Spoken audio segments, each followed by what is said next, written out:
On the first National Women Halal Summit is no other than the Elsie Chris, and with us is the CEO Chris Morris. Ma'am, nakita natin itong picture mo, your big transformation.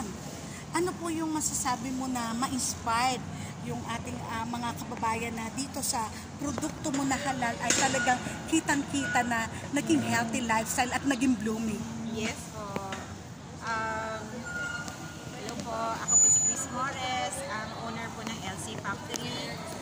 Ang inspiration ko po ay kaming dalawang mag-ina na nasa size po kami ng medyo large ang aming mga sizes. So, dahil po sa marami na po akong nararamdaman sa akin. So, that inspired me to research about the low carbohydrate diet.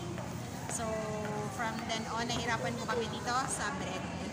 That's why, ito po yung una ko pong ginawa. It is gluten-free kasi most po ng mga tinapay po natin, mga pandesal, lahat po siya may gluten. So, mataas po yung carb content niya.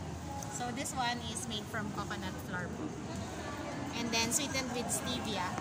So, wala pong effect. Sugar-free talaga. Sugar-free po talaga. So, pwede din siya sa mga diabetic patients natin. Actually, kasi po ako pre-diabetic. So, this combo is really made for diabetic people. Yung mga may sakit po, na may sugar restrictions. Ma'am, yung mga interested po, paano po kayo makokontak or ma-avail ng mga services and product nyo katulad nitong peanut butter Opo.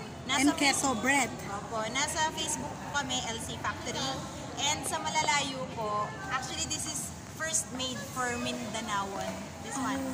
So, you're from Mindanao pa po? No po. One of my friends po. Nasa Shopee din po kami. So, pwede po kayong umorder sa Shopee namin po. Elsie Factory din po yung pangalan sa Shopee. Thank you so much po, Ma'am Chris.